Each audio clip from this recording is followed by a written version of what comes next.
It seems like you get a death sentence in the Western world if you dare to criticise aspects of the Islamic faith. In Sweden, this man, who admittedly took things to the absolute extreme in a bid to make his feelings known, regularly burnt copies of the Quran.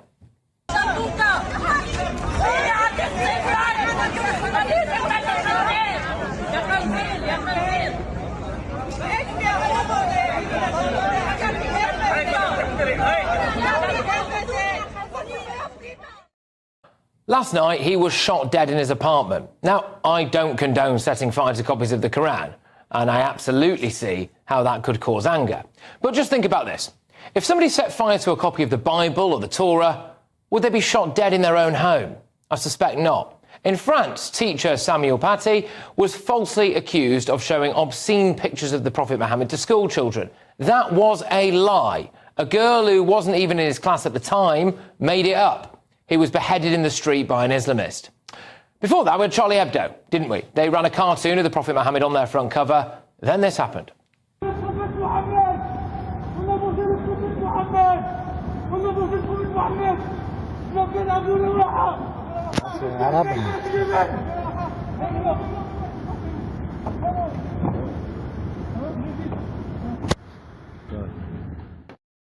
Twelve people were killed because of that front cover. We all know about the Batley Grammar School incident where a teacher remains in police hiding with his family after allegedly showing a picture of the Prophet to some kids, and people gathered outside the school gates calling for his blood. There was a mob outside that school for days.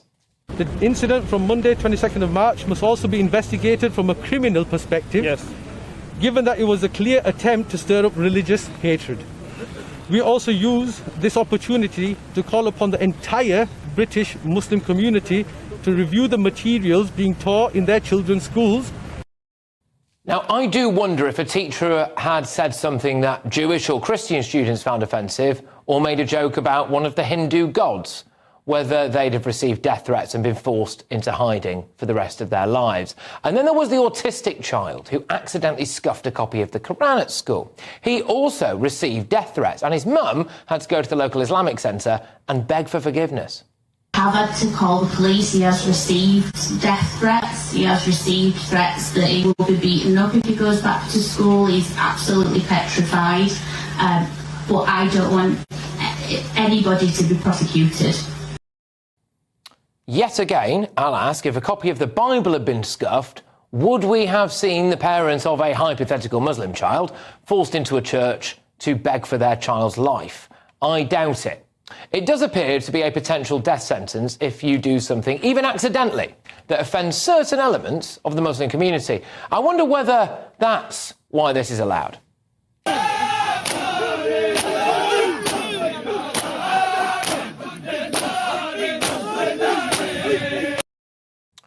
Or even why this is allowed.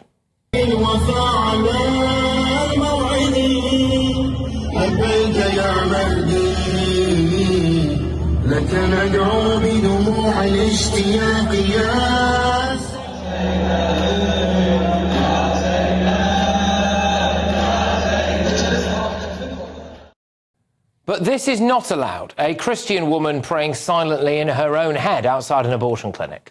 That's what you stood for. Is you standing here part of the protest? No, I'm not protesting. Are you praying? I might be praying in my head. So I'll ask you once more, will you voluntarily come with us now to the police station for me to ask you some questions about today and other days where there are allegations that you've broken public space of protection? If I've got a choice, then no. I wonder if that fear of being put on some kind of hit list is why police seem to bend over backwards to please some aspects of the Muslim community. Salam alaikum. There is one tier of policing that applies to all of us, and that means that we police without fear or favour. Shukran. Would police ever ask for permission from the elders to address a Christian audience, as indeed another police officer did at that time as well? Again, I doubt it. And if a group of Jewish people attacked a police station, or even, let's just say, a group of football fans, would you not expect the police to come out and deal with them with force? Well, over to Rochdale now. We saw you. We know you're in there. Come out. Explain yourself. Why has only one officer been suspended? What about the rest of them? I don't think the particular community in that clip got in much trouble. Why not? Look, I don't think anyone should go out and set fire to a copy of the Quran or needlessly offend Muslims or be Islamophobic. But what I am saying is there appears to be only one religion in Europe where you might be shot, stabbed or beheaded if you cause offence to some of its followers. Let's get thoughts from my panel this evening. We've got former Tory MP Anna Firth, we've got Lord Bailey, and we have also got ex-Labour Party advisor Matthew Larser. Anna, I'll start with you on this. Do you think that basically we now have a situation, possibly have had for some while, where if you do offend aspects of the Islamic community, it's a death sentence? Well, I obviously do think that because Sir David Amis, who I succeeded, he was actually butchered by an Islamic extremist, not because he offended the Islamic religion, because of how he voted against Syria. And the extremist who murdered him said that he had listened to the rantings of Abu Muhammad al-Nani, the Syrian ISIS leader, who had made speech after speech. And that was the first time that followers of Islam were actually instructed in his first speech to go and kill non-Muslims in non-Muslim countries. So, yes, we absolutely do have a problem. And we've discussed many times the Prevent programme and Shawcross's review, which has pointed out that 67% of terror incidents from 2018 to today were due to Islamic extremism, and it occupies 3/4 of MI5's workload. So, yes, of course, we've got an issue, and we need to, it's integration. We have got to deal with this. Again, I will stress, believe it or not, everybody, I have absolutely no desire whatsoever to go out and set fire to a copy of the Quran. That man did, OK? And I can understand why that's inflammatory. However, he did get shot to death for it. And it does appear as though that is a kind of reaction that seems to be happening quite a bit, whether you're beheaded or whatever, if you offend Islam. I don't know, what do you make of that, Sean? Look, I'm a card-carrying Christian, so the idea of burning the Bible to me is very offensive. But what needs to be looked at here is what reaction does it cause, and what is that community asked to do in response, and what did the police do in response? One of the things that's beginning to generate community tension is the idea that certain people get dealt with in different ways. That's where the authorities have to step up and make sure that everybody's dealt with the same. What's happened in Sweden, of course, is illegal.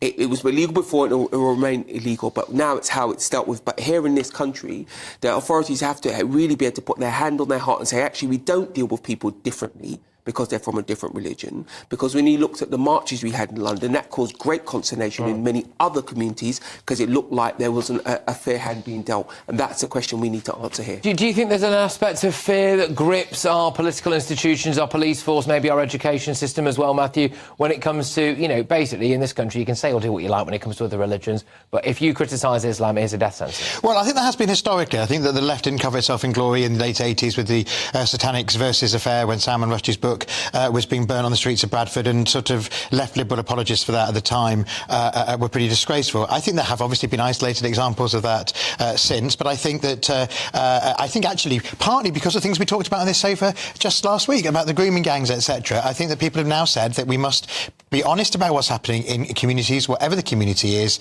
and we shouldn't pander to any community, but while showing respect for all communities. The shame is it took so long, and we've had so many terrible incidences to get to this point. And I really want to reflect on the police's behaviour and politicians' behaviour. Certain politicians behave that way because they don't want to lose the vote. Other politicians because they don't want to create community tensions. We had a police officer in London who was in a Chris Cubber case, who was investigated in a very particular way, in an extraordinary way, because it might cause community tension. That is not the way to deal with something. And we have a legal system and we need to follow those rules. Absolutely. Do you think you should be able to burn a copy of the Quran? Do you think it's something that should be allowed to happen, or is it a crime? Should it be a crime?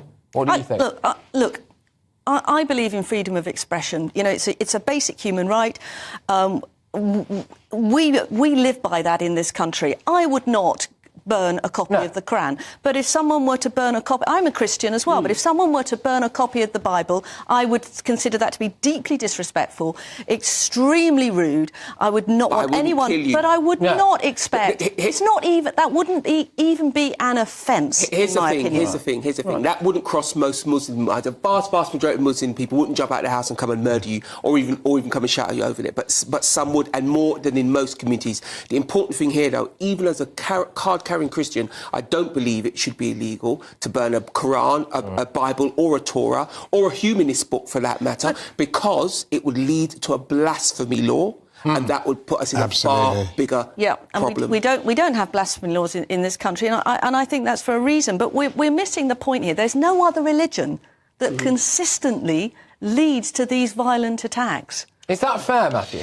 Well, I think clearly partly because of geopolitical issues which have involved the Middle East and Muslim areas of the world more than others. I think we have seen particular sort of tensions and anger within the Muslim community, frankly, over a period that stretches back to the Iraq War 20 odd years ago. I'd say what I do think, just watching the footage that we saw earlier, is whoever the community leaders are, I hate that phrase, community leaders. And what you see is not the police talking to ordinary Muslims, but sort of doing a little video to keep people who are on their community relations committee happy, and I don't like that at all, and we shouldn't be having that. The police need to just step back and police us all, not community leaders. There are no community leaders. They're all self-appointed. Absolutely, and they're always the most militant, and that's the problem. If you pander to the militant, they become more militant, not less. The thing is, it's not just community leaders. What about Abu Hamza? What about Amjan Chowdhury? You know, the hate clerics that we have had. Unfortunately, we've got rid of them. Why have they all come from this religion? The thing is, I'll put this to you, Matthew, I think it's becoming increasingly obvious these days when you see stories like that, and you just do a compare and contrast, don't you? The autistic child who scuffed a copy of the Quran at school, and his mum is, you know, there in the local Islamic centre, basically saying, look, he's had death threats, please don't let any harm come to him, but I don't want anyone prosecuted for anything they might have said in the meantime. And you just have to flip that on its head. If he'd gone into school and done something, ripped a page out of the Bible, or there's no way in a million years that ends up in a church. I think it's the walking on it's the walking on eggshells, isn't it? And I don't think any good comes of walking on eggshells or talking to community leaders. They're rather in the same bracket. And I think that people need to relax. They need to realise that if people are from a particular, if they're angry about something and what they're saying is out of order, just because they're from one community, they shouldn't be excused. I think it's what we do about it is actually the police and politicians and the press grow a pair and take people on. Because what happens is, again, I go back to one point, if you keep appeasing people, I mean, we should have learnt this with the whole Second World War situation. You keep appeasing people, they keep pushing. You give them an inch, they take a mile, and we are in that situation. And police officers now, senior police officers, not a beat officer, right? Could they really put their hand on their heart and say, well, we dealt with that the same, even though it was a particular religion? They're terrified. Yeah, and they're terrified of stuff like. And then they end up doing silly things, so they're walking on eggshells. Perfect example, Patrick. You mentioned it in your opening. The Batley Grammar School. Now, imagine if a teacher had put a cartoon of Jesus Christ. We've had those sorts of Life of Brian, anyone? Yes. Yeah, exactly. I saw that. I watched that in school. There you go. I watched the Life of Brian in school. Now, I remember Life of Brian and I remember my mother not being at all happy about me seeing that, because at that stage it was considered to be quite offensive. It was pushing the envelope. Still is. But we accept that because we're a tolerant country. We should have the same rules for everybody. If you put a card, that teacher should not have been hounded out of that school. He should not have been having to be in hiding. Technically, we do. This is the point.